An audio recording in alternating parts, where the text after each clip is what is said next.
Welcome, everybody, to another week of Legal Tech Week, where we bring together a panel of journalists and bloggers and others to hash out the top news in legal tech and innovation for the week. I am Bob Ambrogi. I write the blog Law Sites and also have the podcast Law Next. And got an almost full house today, still missing a couple. Well, actually, where's Steve? Steve's supposed to be joining us, wasn't he? Was Steve going to be here? Steve Embry. I don't know where Steve is. He had an ABA meeting. So that's right. He was going to join us after he got out of his ABA meeting. So we do have those who you see here. So let's go around and introduce ourselves. Victoria, you want to start us off? Sure. Hey, everybody. My name is Victoria Hutchins. I'm a reporter for ALM, where I write mostly for legal tech news about the legal tech industry, data privacy, and how technology is impacting the business and practice of law. And I'm based in Philadelphia. And from Victoria to Victor. Well, that was a movie, right? Victor Victoria. Victor Victoria. Hi, everyone. My name is Victor Lee. I am an assistant managing editor for the ABA Journal covering the business of law. And that other great movie, Victor Molly. Molly McDonough. I'm a media strategist and consultant based in the Chicago area. Joe Patrice. I feel bad. I was absolutely going to make the Victor Victoria joke, and now like that I got staked on that one. All right, I'm Joe Patrice from Above the Law and Thinking Like a Lawyer podcast, and I think some organization's most wanted list, not the FBI. It begins with an I, though. I don't know. They have a conference coming up, I guess. And last but not least, Nikki Black. I'm Nikki Black. I am the legal technology evangelist with My Case Law Practice Management Software, and I write legal technology columns and or articles on a regular basis for ABA Journal, Above the Law, Daily Record, and weekly post on the My Case blog. Those are chimes in the background. I'll mute myself. I was just going to say, is there music somewhere? Or did I have too many beers at lunch or something? And yeah, so I think Steve is going to join us. Caroline Hill was going to join us, just had to cancel in a short notice for something that came up. And Zach is off. I don't know where Zach is, but he's not here this week.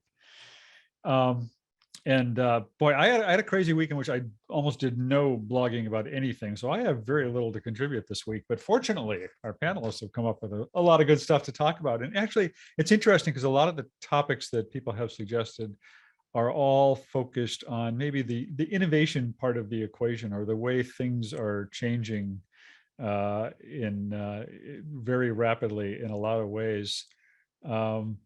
But before we get to any of that, we've been kind of talking about doing a weekly check-in on ILTA as it's coming up soon, and some of us will be there. Some of us may be on the fence about whether to be there, and some of us won't be there. But Joe, what's the latest from your end? Yeah. And I said it wrong earlier. I guess I'm on ILTA's least wanted list. So those of us who are going to ILTA but may not have press credentials or anything like that, we have secured the Moria Suite in the Mandalay Bay to hold some interviews for those of us who can't necessarily get to the floor. So if you're interested in scheduling some time to talk to me, at least, you should let me know, and we'll get you to the calendar and you can sign up for some times. And also as an added treat, if you sign up with some times for me, you should also loop around and say, hey, that's the time I'm meeting with Joe. Does anybody else want to be there? And other folks, including some people on this show, might show up too. And we could, we could make for those of you who are in the PR world, we can make your clients only give their spiel once, potentially, which would save everybody a little bit of time. Right. So we're all going to have access. All of us are going to be there. And probably even if you're not going to be there, you can have access to it. But we're going to have access to the calendar. And there's like a link somewhere that people can just click on and go to the calendar. Yeah, I'm going to go grab that link. I'll grab that link now and put it in the chat for people watching live. All right, there it is. So yeah, so you can go into here and host and panelists. No, I need to go to everyone. You can hop into this thing and it will, when you jump to the right days, it'll give you an opportunity to sign up for things. One quirk of it is it appears as though it operates in whatever time zone you're in. So for instance, on the East Coast, it'll say that the slot is at 6 p.m. Just remember that means it's 3 p.m. Vegas. So you're not signing up to meet with us at 9 at night. You're, well, whatever. So just remember that and sign up for things. And when you do, claim a time, it'll pop up on my calendar that you're there. And then we can work from there to make sure other folks are not double booked at that time. And maybe we can all consolidate and do meetings as a group, kind of meet the press style. Yeah, it'll be interesting. The calendar's working for me Pacific time, actually. Either that or you're scheduling meetings at like 6 o'clock in the morning. And I hope you're not doing that because I ain't going to be there if you do. I'm not. No, it's weird. So I told it to be Pacific. And then Zach said when he looked at it, it was all Eastern. And then when I looked, it was Eastern again. So I moved it, but whatever. Yeah. We'll figure it out. Yeah. Anyway, so I mean, we can continue to get closer to ILTA. I mean, people are interested in this because it's the first hybrid event, the first event in which there will, in theory, be a physical component to it. Whether that actually happens, I think, remains to be seen. I've talked to some people who have said they are on the fence about going, even though they had planned to go. As things continue to heat up with the Delta variant and the situation in Las Vegas. I've heard, I haven't heard everybody seems to be hearing the same number of about 275 registrants. I don't know if it's moved up at all off of that. I haven't heard anything. And 100 or so vendors with, maybe a couple of people, each vendor coming there. So the numbers that ILTA are putting out there is that they're expecting as many as 1,000 people. I think that's probably generous given the way it's all working out. So it'll be interesting to see how it goes, but we'll find out soon. I can think of one way they could have bumped their numbers a little bit. Could have given some more of us access. Right, exactly. Have some press cover it. What a crazy idea. Yeah. Well, all right. Well, let's get to some of today's stories. And there's kind of several things that are kind of a common theme, but just as a sign of the times, maybe we ought to start, Victor, with the story that you picked out this week, which wasn't even out of the ABA Journal. How generous of you! But it's kind of an interesting indication of where we are right now. Yeah, I thought it was just really interesting, and I credit ALM for doing this. Just they published a mandatory vaccine tracker for firms that AmLaw firms that are mandating it's lawyers or employees or whatever partners to be fully vaccinated before they return to the office. And I thought it was interesting. Obviously, we know just watching the legal industry, especially particularly the AmLaw firms, typically, it's very much a follow the leader kind of thing. So who knows if this means that almost all the firms are going to do the same thing now. I mean, I think they only, they're keeping a running tally going on, and I'll put the link in the chat. But it's one of those things where sometimes sorry, they changed the interface on this chat thing, so I gotta think about how I do this. Okay, yeah. So it's interesting that you see a lot of the usual suspects, firms that are usually more press savvy, who are tend to be a little more open about their things, about their policies and whatnot, that are on this list. But then also maybe a few firms that maybe and then some firms that are not on the list, maybe they tend to be a little more secretive, a little more less press friendly and whatnot. So it is interesting to see which firms have announced and which firms haven't. But it's also possible that some firms just don't know what to do. I mean, things are changing so quickly, as just we're seeing with the Delta variant and just with these conferences and whatnot. It's just things are such in flux and so changing so quickly that what maybe looked like a great idea like a month ago or even 2 months ago is now probably not a good idea. And I almost wonder what's going to happen for the ABA, if we're going to have to start mandating vaccines. So it'll be interesting to see how far this goes, to see how widespread it is, if all the other firms follow suit. And there'll be people that challenge it, and it'll be interesting to see what how that shakes out as well. Yeah. What does it actually mean to have a vaccine mandate? I mean, what happens if somebody is not vaccinated? Well, that's actually, I was going to jump in and say the most interesting thing about the vaccine mandates is we had seen some people recommend vaccines, just please get them. And then, most people did, but not everyone, because we can't have nice things. So now they're turning to these mandates. And most of the mandates have been toothless for a while. People just saying you have to do it or else, and it was never clear. But I think it was Davis Polk who kind of started the trend. They came out and said, we are shutting off your card access to the building. Unless you have registered with us as vaccinated. So that's the first time I heard that there was teeth to this. And I've seen since then, Paul Weiss, and I think Weil maybe also followed up with, you know what, that sounds like a great idea. We're also turning off card access. So that's the mechanism right now. But if you can't get into the building, what happens to your job? I mean, does that mean you're out of a job, or does that just mean, sorry, you have to continue working from home, which for a lot of people would be a wonderful thing? Yeah. So I will say Gibson Dunn at the bottom of their memo says, if you can't get it, you have to continue working from home. And then had a sentence that was, not getting a vaccine will not be a excuse for remote working. So they'll say, you know, you can work from home until you get it, but they very heavily implied you will not have a job for long. Really interesting. Any other thoughts on that? So that kind of among the things we want to talk about today, Nikki, you wrote about this new report that just came out from the ABA that kind of that's sort of a segue into it, because one of the things it looks at is lawyers who did work from home or who are now working from home or now going back to the office. So what can you tell us about that?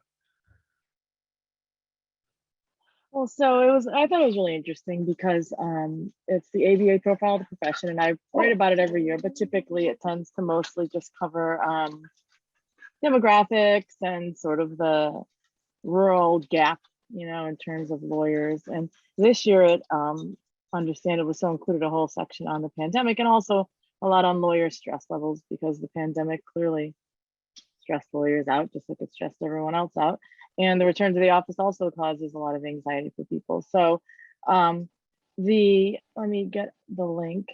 I wrote about it for the My Case blog. I also wrote about some other statistics on Above the Law. This is the My Case blog post. That's what had been published when I put stuff into our chart in terms of what we were going to talk about. But some of the stuff that I thought was most interesting was, first of all, that when it came to keeping their work lives separate from home work, from the home, and also when it came to the return to the office, solo lawyers and smaller firm lawyers tended to be a little more able to cope during COVID, and also had less anxiety about going back to the office. And it makes a lot of sense in some ways, because they're used to not working with as many people. So they're sort of used to working on their own a little more. So, and they probably work from more places just because you have more flexibility as a solo or small firm attorney. And then in terms of the return to the office, they probably have a lot more control over that than the large firm attorneys. So I thought that was just interesting that the solo and small firm attorneys just seem to cope a little bit better, at least in terms of that type of thing. And then the other thing that I thought was interesting was, I think, you know, the pandemic has made everyone reassess their lives. So you see all the articles about people quitting and moving on to another job, or, but they also asked about retirement. And when people are close to retirement age and they reassess their lives because of the pandemic, it's interesting to see the stats on that. So they said that for older lawyers, which they defined as 62 and up, 33% said it had significantly affected their retirement plans, the pandemic had. So over half reported they decided to delay retirement, 53%, but then 47% said they'd hastened their retirement because of the pandemic. So I just thought that was super interesting. I think the effects of the pandemic are going to be super, sorry, there's a bug that seems to have taken an interest in me while I was speaking. But they're super, it's just, I think the effects are going to be long-term. It'll be really interesting to see both in the legal profession and elsewhere what those long-term effects really are. And now that the Delta variant is picking up, and I think we're in this for the long haul. The longer the pandemic goes on, the longer a lot of these changes may end up becoming permanent too. So it'll be interesting to see. But I thought those statistics, especially the ones relating to the pandemic, were some of the most interesting ones in that report. But the report overall has a ton of really interesting data, including the stress stuff. Lawyers are stressed out. The pandemic certainly just exacerbated that. So unfortunate. One of the things that jumped out at me about that was that almost a quarter of lawyers, or 22%, I think it was, said they never worked remotely during the pandemic, never worked from home. I mean, that struck, I mean, even though it's a low number in terms of the overall numbers, I was surprised it was that high of people who never worked remotely. Did it tell you anything about who those people were? I mean, I have to assume they were mostly solos or something going into a local office. But That's my guess. I'd have to check, but I know some lawyers that are from small firms where they would have the receptionist and just them. Like the lawyers would kind of rotate into the office. yeah, So, or in solos, obviously they can work from anywhere, right? yeah, I heard from a Yeah. lot of lawyers, especially on Ari Kaplan's lunch, that a lot of firms, especially in the South and in more rural parts of the country, never closed, or they came up with some type of rotation. So de-densifying and a rotation, and the offices never completely closed. So I think it's, at least I heard that a lot in Florida. A lot of legal offices didn't close, and that's what, the fourth largest legal state. So Yeah, like we did a story about like there were a couple of states where they declared legal services to be like an emergency, like whatever it was, a necessary or emergency thing or whatever. So that Emergency workers or yeah, whatever, so yeah. they were exempt from. essential. They weren't subject to like the closures and the shutdown rules and stuff like that. Yeah.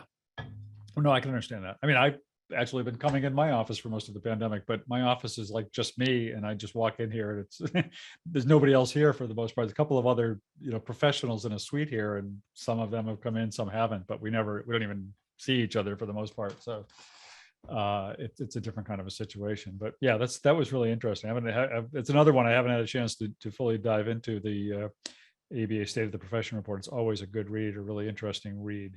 Was it last year where that report really focused in on the legal deserts in the U.S., or maybe it was 2 years ago, which was also a really That was last year. fascinating, Yeah. a fascinating issue, because when you think about access to justice, you tend to think about it more along economic lines or even racial lines or class lines, but the extent to which it's a geographic issue is really interesting, and they did a good job of talking about that too. So.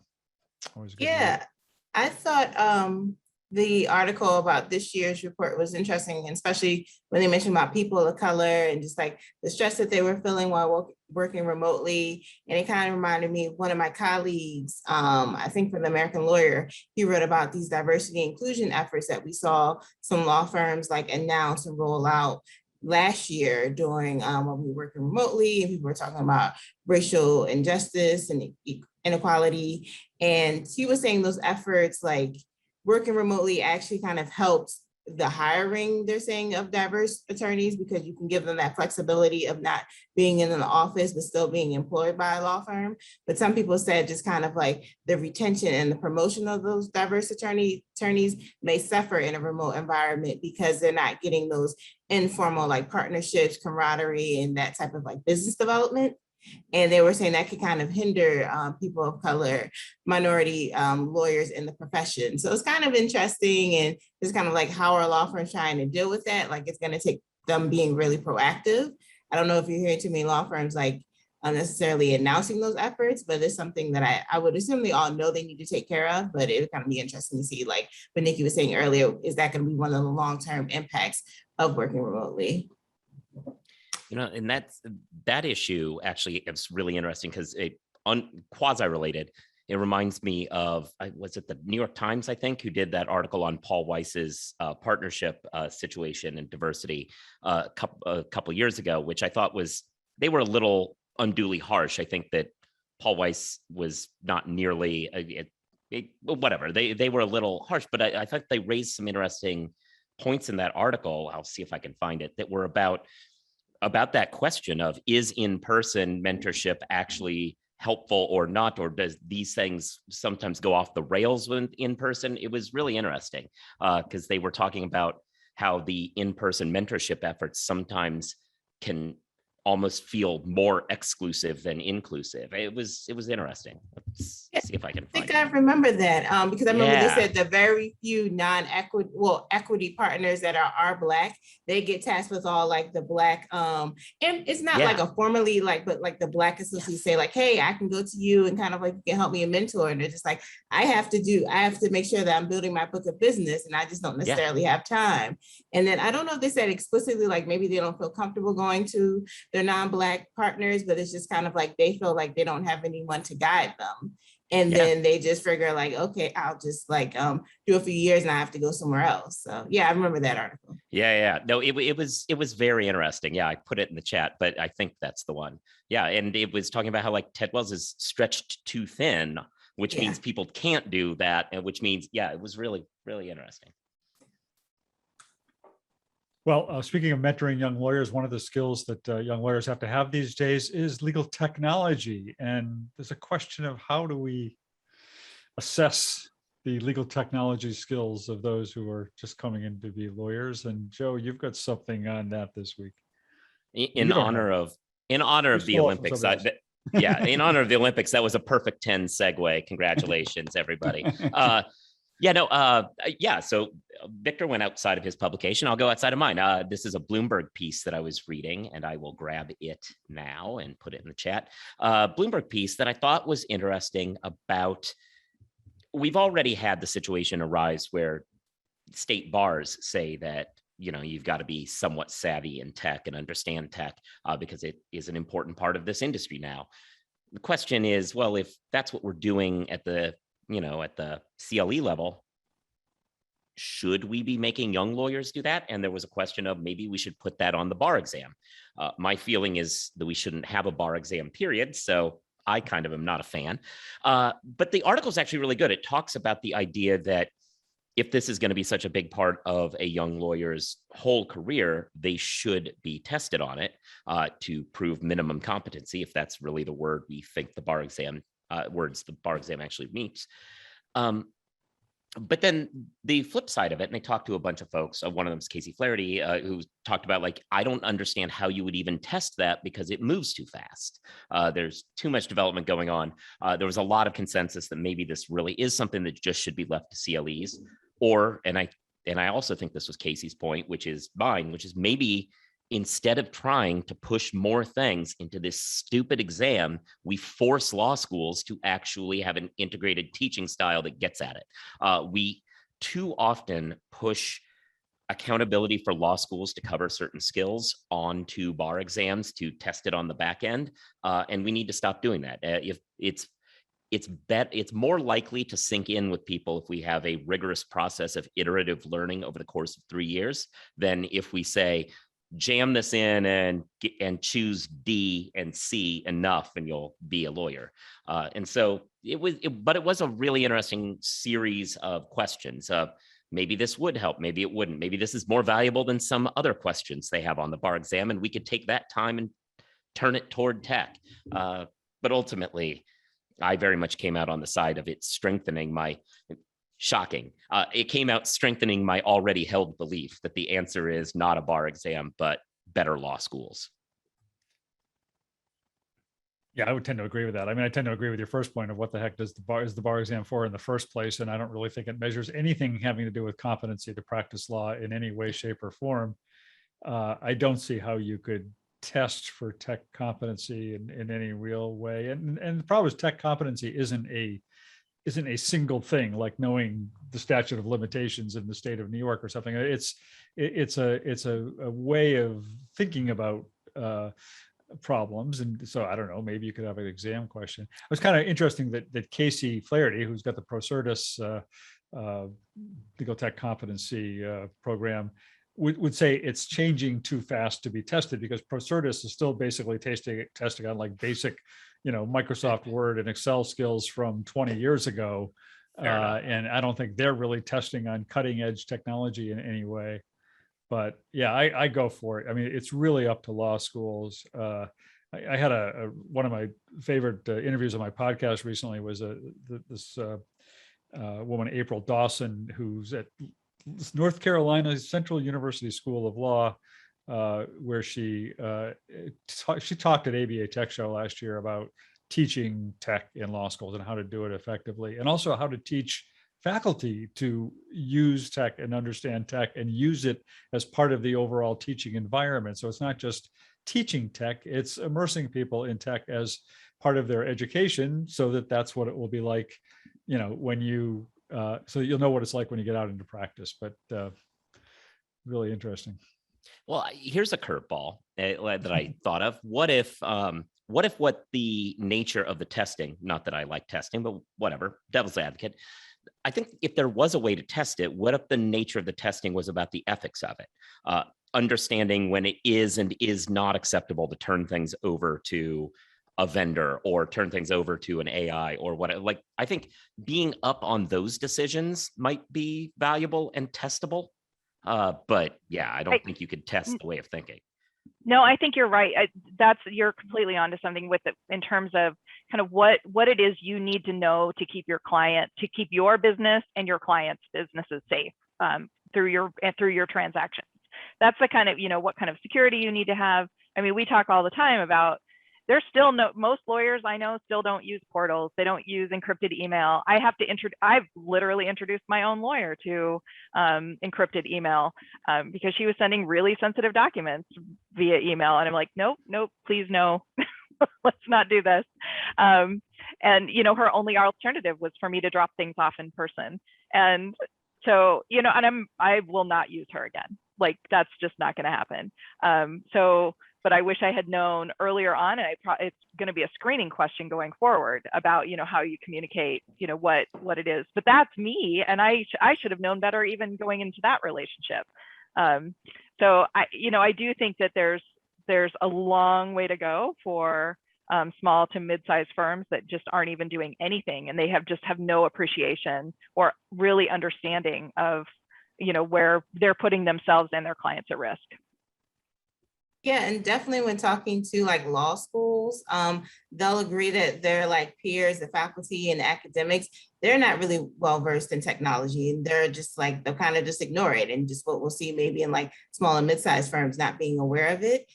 From my recently speaking to law schools, it sounds like the pandemic kind of forced them to acknowledge that technology does have a place and a role in the profession. And someone that I spoke to for an article that I'll be talking about for this podcast, he mentioned specifically law firms going remote help law school see like, okay, this is legitimate. Like, okay, we can really embrace this if we're seeing like the people that we're trying to get our law school graduates to find jobs in those firms, that they're actually adopting it. So I think hopefully we'll see a change, and just kind of saying like, we need to actually prepare our students for the realities of being like a 21st century attorney.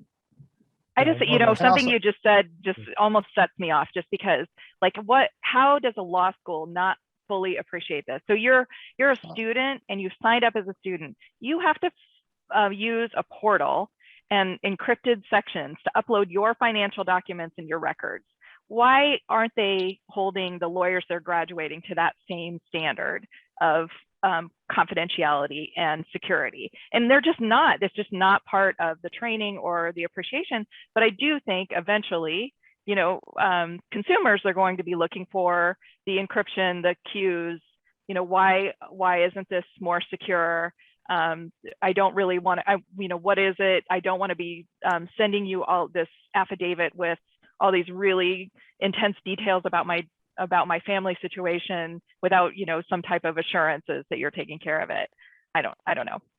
Yeah. Well, I think the whole conceit of law school is not necessarily that they teach you practical skills that you can actually use. It's more like, okay, we teach you a way to think. We teach you a way to approach certain fact patterns that may or may not occur when you become a lawyer, and how to analyze them and take them apart and do that. Like, you don't look at contracts and contracts. You don't look at, you don't actually look at necessarily anything that's relevant to your future like practice, when you're in law school. So I think, it's one of those things where it's like you have to kind of say, okay, well, we're going to do it. We're going to teach tech competency, but we're going to do it at this stage, and everyone has to agree to it, because otherwise law schools will say, well, it's not our job to do it, and then it'll be for the bar exam. The bar exam will be like, well, it's not our job to do it. All we're doing is just testing a minimum a minimum level of competency in a wide range of areas of law. So it's not our area, it's not our job to do that. It's a CLE's job. And the CLEs will be like, well, maybe it is our job, but maybe it's not. We're not going to require people to do this. We're not going to require people to do that. So, it's one of the things where it's like you have to kind of figure out, okay, well, where would it help the most people? And I mean, I don't know. I mean, maybe it would be on the bar exam because everyone has to take it. But I can tell you just, after I took the bar exam, like I think I forgot like 90% of everything that I studied for months and months. And that was pretty deliberate on my part because I was just like, I don't want to deal with this again. So I don't know. I don't know if there is like a real good answer as to when you would introduce this kind of stuff. But I do think having a more tech integrated curriculum in law school just in general would help, just because then, it would just make people more cognizant of these kind of issues and make them more used to just using the technology and what kind of issues pop up when you use it. Because some issues don't think about this kind of stuff. Like, I mean, when I was in law school, we were still using books for research, and you never thought about like, okay, well, what happens if I go on, if I search for a case on Westlaw and only these deep, it only returns these top ones and it doesn't return this one, then what happens, So I do think that there does need to be sort of like a rethinking of like how you integrate technology into how you introduce it or how you integrate it into lawyers like lives and their skill sets. But I don't really necessarily know where the best place to do it is. Yeah, I think it has to be more organic overall throughout the law school process. There was I don't even know if Dan Lena is still keeping up with. He used to do the Dan Lena, the law professor at Northwestern Law, was doing that innovation chart where he's tracking innovation in law firms and also tracking law schools that were doing innovative things around teaching and incorporating technology. And that the list of law schools he had on there never got very long out of the, what are there, like 250 law schools or something like that, or 300 and something, I don't even know. But, I think he had a couple dozen at best law schools listed on there. And I'm sure, I have to think the pandemic has maybe kind of forced the hand for some law schools to get a little bit savvier about how they incorporate tech into their curricula, which actually happens to be what Victoria is going to talk about, I think, in a minute. But I wonder to what extent that will maybe accelerate, as we've talked about it doing in other sectors of legal practice, but it also accelerate use of and teaching of tech in the law school environment. Well, the one thing about that though is the students you have to convince them that there is some value to it. And in my experience right now, a lot of them have sort of drunk the Kool-Aid and don't think that tech matters for the practice of law. And I say this because I'm not going to mention law school, but there's a law school in upstate New York that had technology. So many, law you can't classes. Figure it out from that. Well, there's a few, but they were, the New York State Bar had a thing where they would teach tech classes. Mark Berman, who is on the tech committee for the bar, sort of was behind this, and he's super forward thinking about tech, and he chaired the tech committee at the bar, and then he's also involved in the bar in other ways. But there were classes that were in different law schools all across upstate New York and in the city, and he would get people to come and teach these classes from the community. So the executive director of the bar here locally and I taught at a couple different, we went and spoke at some of these classes at the different schools, and some of the schools had a really hard time getting people enrolled in the classes. Like, I don't know, it's like the kids didn't think that it mattered, sort of. The students didn't think that it necessarily mattered. And so there weren't a ton of students. Some of these classes had like 6 students. And it was all about tech and the law and the intersection of tech and the law. And that tells me that there's an institutional problem practically, or an industry problem related to tech, where the kids, the students don't think it's important, the schools don't think it's important, and no one thinks it's important until they suddenly get out and need to use tech, and then they realize it's important if they want to start a practice. Both practice how to run your practice and also tech. They don't teach any of this stuff. And so people just come out of school with no skills that are related to that, or even just practical aspects of practice in law as well. Like, what does a contract look like, and how do you review a contract versus what are the cases that relate to contractual disputes, Yeah. So is that a trickle down thing or a trickle up thing? Is it that the firms don't care? Aren't the firms putting the pressure on on schools to be teaching those skills, or is it the schools aren't teaching them, so the firms aren't looking for them?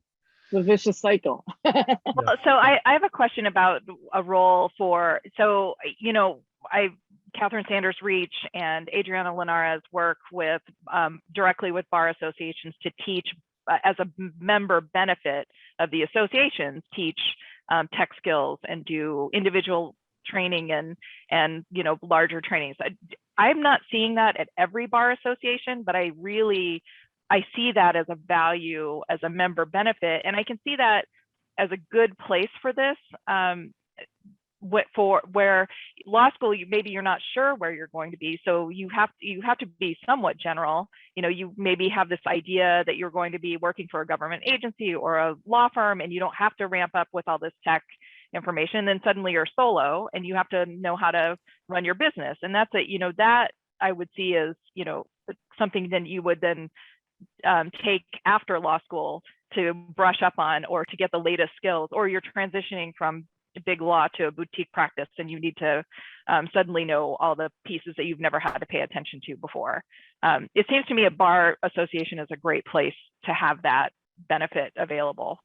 Yeah. Like the students are not going to go to a bar association unless they're pushed, because it just seems like it's foreign to them. Like the schools have to start this. And the problem is, how is a student going to know that tech matters when all they hear that is, we need to talk about 3 British sailors eating each other, right? Like we're talking about cases that have little to no relevance to current stuff.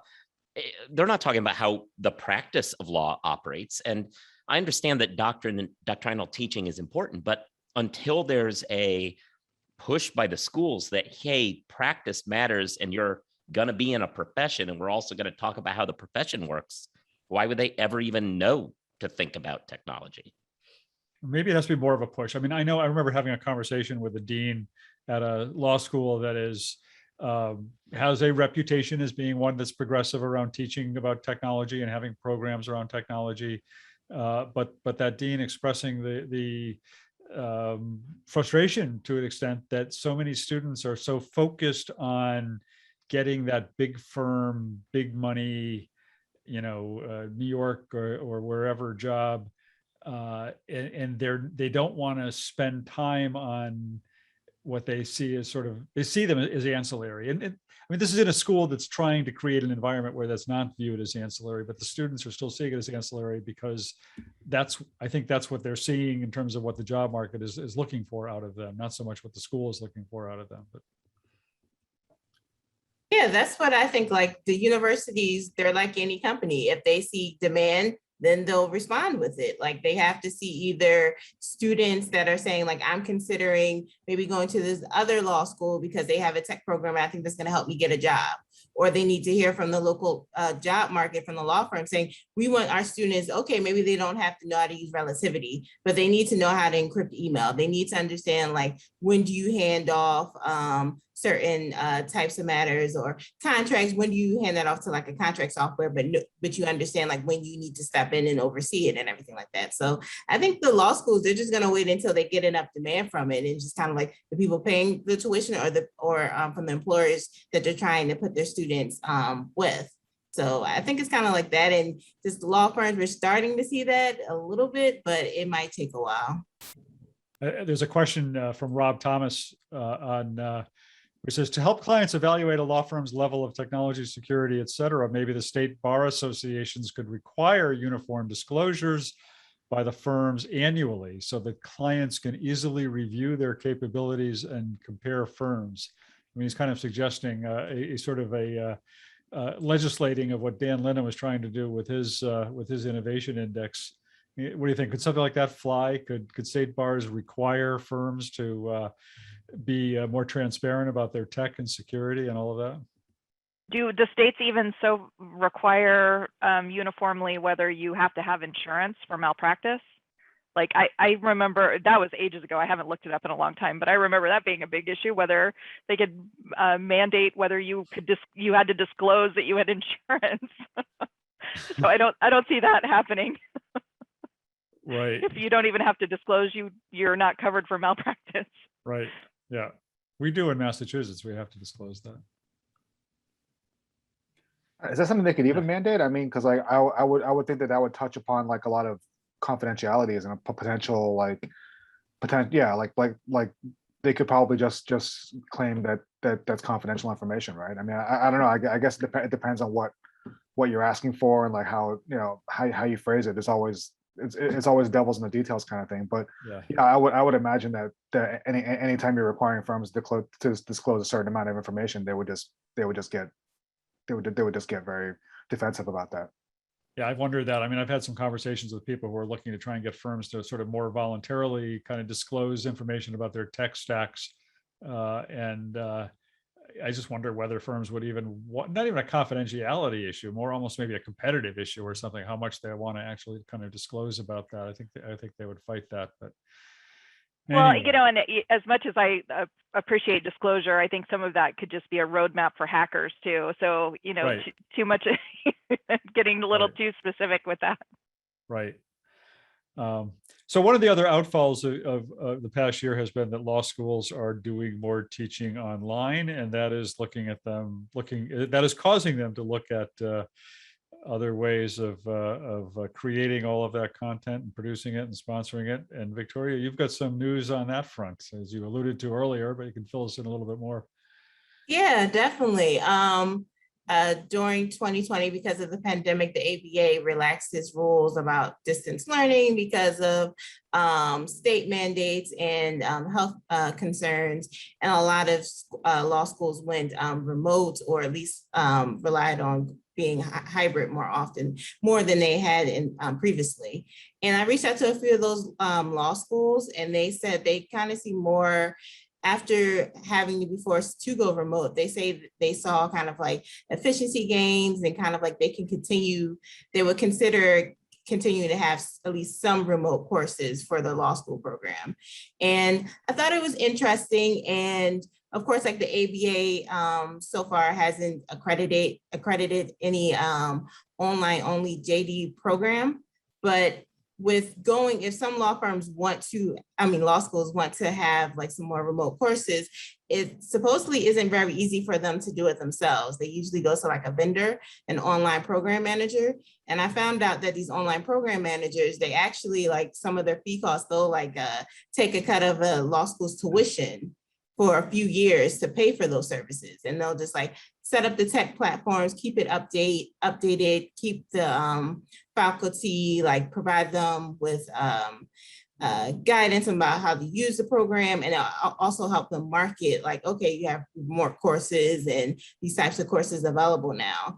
And it could, these contracts can range from like 5 to 7 years. And it's kind of interesting. And I just didn't know about that some of these law schools are willing to give up a cut of their tuition for a couple of years to help them go remote. And, based off of like speaking to some law schools, they are considering adding more remote courses. And it's just kind of like, oh, I didn't know that you guys had to pay that much. Of course, these vendors, you can also pay like a fixed fee with just like you have certain a la carte like services, but I thought it was interesting. Yeah, do you see that as a transparency issue, that the law schools should be disclosing their financial relationships or the nature of their financial relationships with these vendors? It's interesting because some of the vendors that I spoke to, they list on their websites, their partners, and there will be some law schools listed and some press releases. I think for some people, at least for one vendor that I spoke to, he was just kind of like the transparency of how much is the vendor actually doing, especially when it comes to like the marketing. And the one vendor he mentioned, because the market for online law schools is so low, and specifically for ABA accredited online law schools, there's none. Like you don't have to spend so much on marketing, he was saying. So just kind of like, why are you charging these law schools so much if you don't know how much work you actually need to do? You just kind of need to like, put some ads out there that's like, oh, Harvard Law School has some online law classes or something like that. And just kind of like looking into that, he was saying like, are some of these vendors maybe like overcharging? I just thought it was kind of interesting, and just kind of like these law schools are part of like larger universities, and apparently they don't even have necessarily all the resources they need to go remote. Interesting. Any other thoughts on that before we move on to Jordan And Furlong I'm sure the Magnum solution is Opus not to and- pass on the added cost to their students, right? Yeah. Yeah, I was asking, I did ask one of the vendors, like, oh, do they charge a little bit less because it is remote? And they said, I've never heard of any law school decreasing the price of the tuition for online. It's just like, they don't ever have to go into a classroom. I just kind of, okay. Yeah. Molly, you were interested this week in the piece Jordan Furlong wrote on his magnum opus, I guess, on regulation or deregulation or whatever you want to call it. Yeah, so the regulation revolution, he published at the end of last week, and I was thinking of segues from every single one of your topics I know today, well, yeah. because it covers all of this, and he breaks down. It's kind of an overview of where mostly tech-driven regulation is headed these days, but there are a lot of kind of political aspects to it too, and it really kind of covers all of this. And then and his argument is that a lot of these things were in the works well before the pandemic, and then just accelerated by the pandemic. But he really breaks it down into 4 areas of, the regulation related to the business of lawyers, regulation related to the market, opening up the legal market, and what I like to think of as the rise of the non-lawyer legal service provider. And then he goes into the regulation of bar exams and education, and then and that comes into that. One of my favorite parts of that was really his calling out that what we're going to hear a lot more of is what competency means, because of especially California and New York looking at re-evaluating their bar exam process, and New York in particular looking at apprenticeship. So really getting down to what it means to be competent once you are licensed to practice, or once you are given a license, is going to be kind of play a more important role. And that doesn't relate to tech competencies. That's down to what Joe was talking about earlier with, the practice of law. And what does that mean? Are we only focused on things that happened 200 plus years ago, or are we focused on, what it is that it takes to practice law in modern day? And then the final area is the regulation of the bars themselves, and really focus on California's split into 2 mandatory, or the regulatory bar, the State Bar of California, and then California Lawyers Association, which looks like it's something similar is going to be happening in Texas soon, or at least there's a push because of a recent decision in the lower courts, and litigation is happening across the country in I think almost every other mandatory bar state. So that's a snapshot. I think what hits me every single time is, we focus a lot on Arizona really opening up to non-lawyer ownership, and the progressive sandbox in Utah.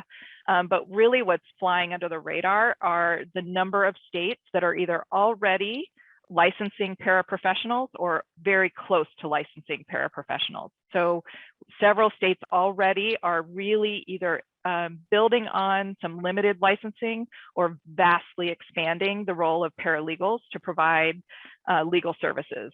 And one of the things that he said is for lawyers to stop fighting this move and instead just start hiring the paraprofessionals into your firms or organizations. Yeah. And it's interesting that that's actually been going on for, I think, a lot longer than people realize. I mean, way back when you were at the ABA Journal, I wrote a piece for you on the Triple LT program in Washington. And even then, New York already had had a program. I forget what they're calling them, the court navigators. Court navigators. Thank you. Arizona already had a program. Utah already had a program for non-lawyers doing this. So I mean, this has been going on for a while, and the sky hasn't fallen. And in fact, a lot of them have proven to be very successful, except for the Washington one. It's really interesting. Well, yeah, go ahead. And he points out that Washington has shifted gears. They've had another report come out in June saying we need to go back and look at and not be quite as complex as the first program they offered, and look at licensing paraprofessionals. Yeah, Washington's was just too top heavy, and I think it kind of collapsed of its own weight. No, it's a great piece. Jordan has a really remarkable way, I think, of ability to take things and synthesize them and put them in terms that make you really understand what's going on. And the key phrase in his article might just be the two words tipping point rather, that we are, no matter whether you're for or against this stuff, there's really kind of no denying the fact that this kind of reform is going to continue along this path. We're not turning back, just as we're not turning back from some of the changes that happened because of COVID. And although it's, maybe in some ways we're still just seeing the tip of the iceberg in terms of what's going to eventually come about. That's the way we're headed for sure. There's something else that I think is happening here, which is that the legal services marketplace is expanding, whether lawyers are on board or not. So it's, and futurists have been saying that for a long time, but we're now seeing that happen. And there's some issues with that, where lawyers are regulated more heavily than the service providers, and there's going to be some advertising marketing restrictions that are just completely unfair, have been unfair probably for lawyers for a long time, and now are completely unfair. They're anti-competitive. So those are going to have to be addressed. But really, I was listening to some sessions from the National Conference of Bar Presidents, and Dino Himonas and Bridget McCormick from Utah and Michigan were talking about this kind of the public push and the bar push and the bar resistance. The rank and file bar members are the ones that are most opposed and fail to see the opportunity, but the public sees the opportunity, but they have really not a lot of power. But now they're going to have power with not really pressing. I think they have power because it's a fairness, justice issue, and the Supreme Court, if they have to make decisions on these, it's just doesn't make sense for them to be protectionist. But that's still a really slow roll towards these changes. So I think that it'll be really interesting to see, how the power of the marketplace plays out with people just choosing LegalZoom or other services over traditional lawyers. Yeah, and it's not just on the consumer level. I mean, this is, I think ALSPs are a great example of how the market is driving changes in the way legal services are delivered, and those changes are going to happen pretty much regardless of what the regulations say. I mean, in a lot of ways, ALSPs are just a kind of a careful dance around lawyer regulation. I mean, a lot of those they're privately owned organizations that are for all intents and purposes delivering legal services. Only they couch it in a way that somehow makes people think they're not delivering legal services. I don't even know how they do it. If lobbyists can lobby without being called lobbyists, I mean, I guess we can do that too. I mean, you are a real lobbyist. I'm saying that I'm just making fun of I have to pay for it too, for the privilege. So I once wrote a story about like Newt Gingrich lobbying, which he was lobbying, and everybody knows that's what lobbying is, whatever. And I got a nasty email from his people like, technically what we did is not called lobbying because we aren't registered. And I was like, all right, sure. Special advisor, I think, right? Or something like that. Yeah, you're an advisor who told people to vote for certain bills. Okay. But the point is, legally, that may not be lobbying, but like, so again, LegalZoom, not a law firm. Yeah. Sure. Right. I mean, a big change over the last, again, back, Molly, when you were at the AV Journal, I wrote a couple of articles about LegalZoom, and I'm just thinking about how, that's when there was still a lot of litigation around that, and there was a lot of stuff going on, and it's like the regulatory bodies have kind of just given up, haven't they? I mean, is anybody getting prosecuted for any of these things anymore, other than Isn't that what happened with Avvo too? It's just like kind of just gave up, stopped fighting it. Yeah. So, and the only complaints, they weren't from consumers, they were from lawyers, and right. So exactly. And legitimately, some of the complaints are, this is if I can't do this, why can you do this? So, and I still think that's an issue. That's going to be an issue for lawyers. Yeah. Well, and I think one thing that sort of I was thinking about as you guys were talking about this was that sort of harkens back to what Molly had said about her experience with her own lawyer. I recently had a similar experience. So, and it was, it's sort of appalling. I've seen Carolyn Elephant write about it too. Like when we're over here trying to tell lawyers, here's what legal clients need, here's how modern legal consumers want to interact with a lawyer, how they want to pay, how they want to communicate, and you need to have security in communication. And then you retain the services of a lawyer that someone recommends in a specific area, and you're like, well, I'll go there because this person I trust recommended them. And then it's like appalling. It's like a complete lack of communication. Just in my experience, it seemed to be flat fee billing, but apparently it wasn't flat fee billing. I felt like they're getting like both sides of the coin, if you will. Like, we're going to charge a ridiculous amount over my hourly rate for this flat fee, and then we're going to charge all this extra stuff on the other side, and they're making way more money than they would have. The whole point of flat fee billing is predictability. It like defeats the whole purpose. There's no predictability for the user, for the client, and then they're making money on both ends of the thing. It's just it's really frustrating when you start interacting with lawyers that are not doing anything modern, or they think they're doing it modern but don't even understand what it is. And when people use LegalZoom and when they use Rocket Lawyer, it's a modern interface that they can access anytime, day or night. And a lot of firms aren't using those tools. I mean, practice management software, yes, I'm with a company and we provide that. But at the end of the day, legal consumers want that. And if they're not getting it, it can be really frustrating. And they're going to go somewhere else where they're going to get it, even if it means it's not from a lawyer and it's from LegalZoom instead. So it's frustrating. They're not lawyers, in order to compete, really need to modernize the practices. That's what I'm saying. But did that law firm know how to encrypt email? That's all I want to know. No, and they had like share file or something, but they didn't even tell me about it. And so there's definitely no email encryption. It was not secure communication. And at one point, like vital data, like that could be used to identify me, was just sent through unencrypted email. And it's so frustrating. I mean, what is wrong with you? It was to actually redact something from a document, but they sent it to me unredacted. I mean, I can't even tell you. It's frustrating. And and this is like a larger firm, all things considered.